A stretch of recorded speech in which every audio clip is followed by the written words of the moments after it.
মুহূর্তের বড় খবর, বেটিং অ্যাপ মামলায় অঙ্কুশ হাজরা মিমি চক্রবর্তীর সম্পত্তি বাজেয়াপ্ত করা হয়েছে। মিমি, অঙ্কুশ সহ একাধিক অভিনেতা ক্রিকেটারের সম্পত্তি বাজেয়াপ্ত করা হয়েছে, যেরকম সোনু সুদ, উর্বশী, যুবরাজ সিংহ, রবিন উথাপ্পার সম্পত্তিও বাজেয়াপ্ত করা হয়েছে। বেটিং অ্যাপ মামলায় প্রায় 8 কোটি টাকার সম্পত্তি বাজেয়াপ্ত করলো ইডি। বেটিং অ্যাপ মামলায় সেপ্টেম্বরে মিমি এবং অঙ্কুশকে ইডি ম্যারাথন জিজ্ঞাসাবাদ করে। কিন্তু কেন এই সম্পত্তি বাজেয়াপ্ত, কত পরিমাণ সেই বাজেয়াপ্ত সম্পত্তির, আমরা সমস্তটা জানবো। আমাদের সঙ্গে এই মুহূর্তে অতনু হালদার রয়েছেন। অতনু, দেখো, এখানে পুরোটাই হচ্ছে গিয়ে অনলাইন বেটিং অ্যাপ কেলেঙ্কারি, যেটা ইডি তদন্ত করছিল। তুমি জানো যে ভারতবর্ষে অনলাইন বেটিং অ্যাপ চলতে পারে না, হ্যাঁ, এবং এটা হচ্ছে সম্পূর্ণভাবে বেআইনি।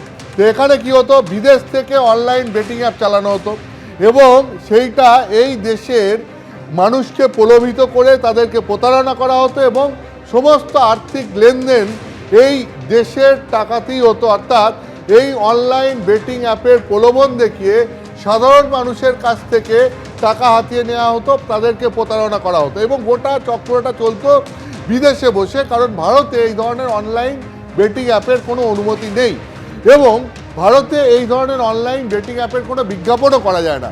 তা সত্ত্বেও এখানে বিভিন্ন সেলিব্রিটি, অভিনেতা, অভিনেত্রী, এদেরকে দিয়ে এই অনলাইন বেটিং অ্যাপের পরোক্ষ বিজ্ঞাপন করানো হতো, অর্থাৎ প্রত্যক্ষ বিজ্ঞাপন নয়।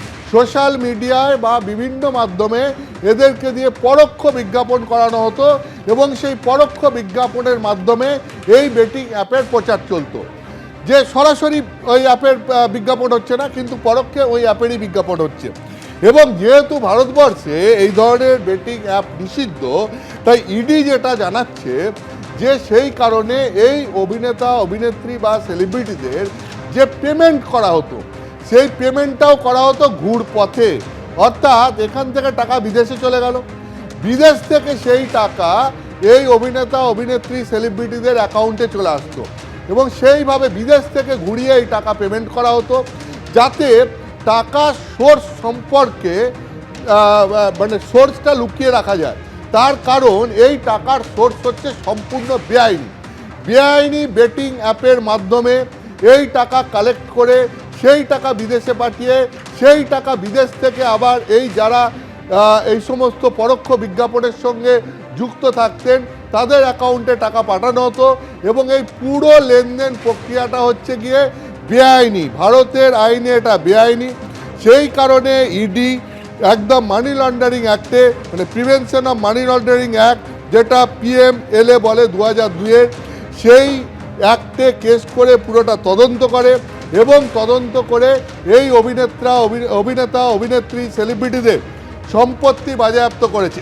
এবং তার মধ্যে আমাদের যে তালিকা আজকে ইডি দিয়েছে, তার মধ্যে আমাদের পশ্চিমবঙ্গের মিমি চক্রবর্তী, প্রাক্তন তৃণমূলের সাংসদ এবং অভিনেত্রী মিমি চক্রবর্তীরও সম্পত্তি বাজেয়াপ্ত করা হয়েছে। 59 লাখ টাকার সম্পত্তি তার বাজেয়াপ্ত করা হয়েছে।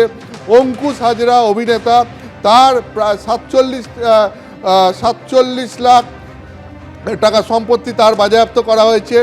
এছাড়াও তুমি যদি দেখো, যুবরাজ সিং, তার 2.5 কোটি টাকা সম্পত্তি বাজেয়াপ্ত করা হয়েছে।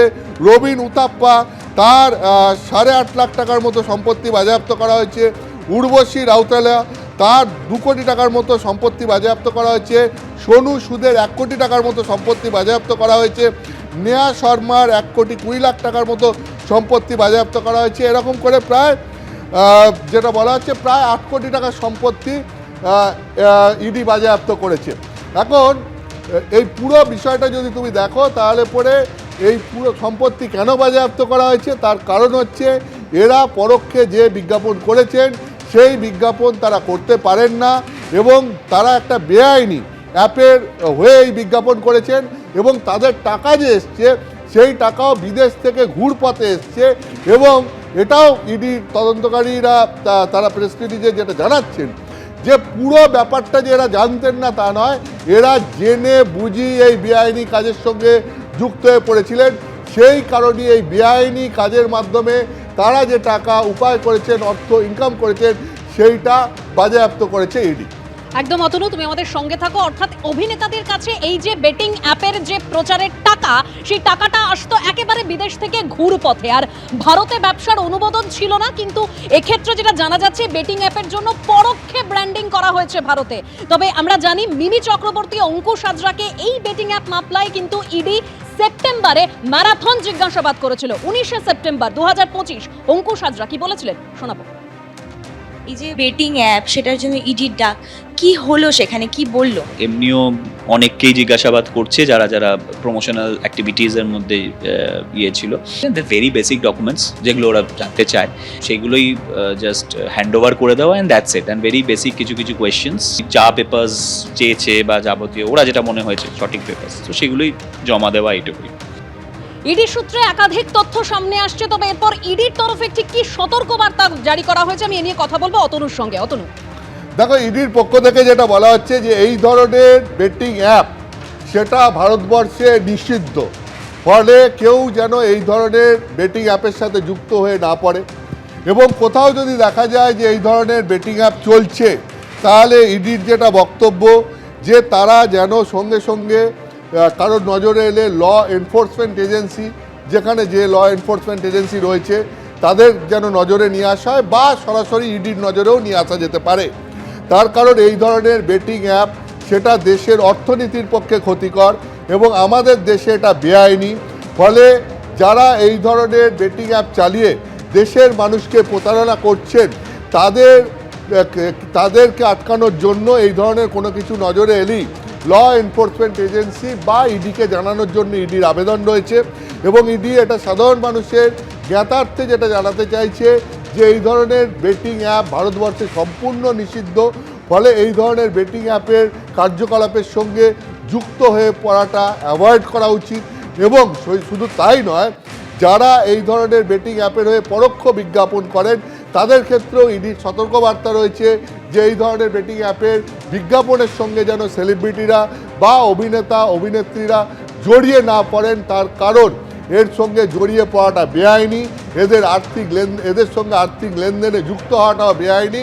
ফলে এই ধরনের যদি কোনো কিছু হয়ে থাকে সোশ্যাল মিডিয়ায় বা বিভিন্ন জায়গায় যদি ইডির নজরে আসে বা ইডি এই ধরনের খোঁজখবর পায়, তাহলে পরে তো খুব স্বাভাবিকভাবেই তুমি বুঝতে পারছো যে এখানে মানি লন্ডারিং অ্যাক্ট যেটা রয়েছে সেইটার ওপর ভিত্তি করে ইডি ব্যবস্থা নেবে। এবং শুধু ব্যবস্থা নেওয়াই নয়, এর মাধ্যমে যদি কেউ টাকা উপায় করে থাকেন তাহলে পরে তার সম্পত্তি বাজেয়াপ্ত করার সিদ্ধান্তও ইডি নেবে। ঠিক এই ক্ষেত্রে যেটা নিয়েছে এই 1x ব্যাট, এই 1x ব্যাট যে চলছিল তোমার বেটিং অ্যাপ, সেই বেটিং অ্যাপটাকে সঙ্গে যারা যারা যুক্ত ছিলেন এবং তাদেরকে যারা যারা আমাদের দেশে প্রত্যক্ষ বা পরোক্ষভাবে প্রমোট করেছেন এবং তার মাধ্যমে ঘুরপথে বিদেশ থেকে টাকা ইনকাম করেছেন, তাদের প্রত্যেকের বিরুদ্ধেই তুমি জানো যে ইডি কঠোর ব্যবস্থা নিয়েছে এবং তাদের সম্পত্তি বাজেয়াপ্ত করা হয়েছে।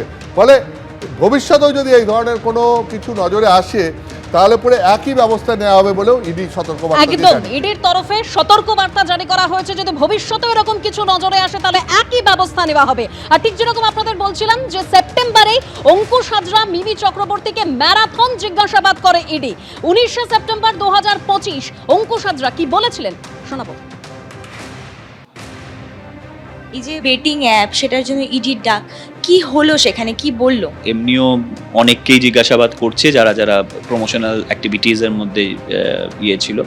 ভেরি বেসিক ডকুমেন্টস যেগুলো ওরা জানতে চায় সেগুলোই জাস্ট হ্যান্ড ওভার করে দেওয়া, and that's it. And very basic কিছু কিছু কোয়েশ্চেন্স, যা পেপার্স চেয়েছে বা যাবতীয় ওরা যেটা মনে হয়েছে সঠিক পেপার্স, তো সেগুলোই জমা দেওয়া, এইটুকুই।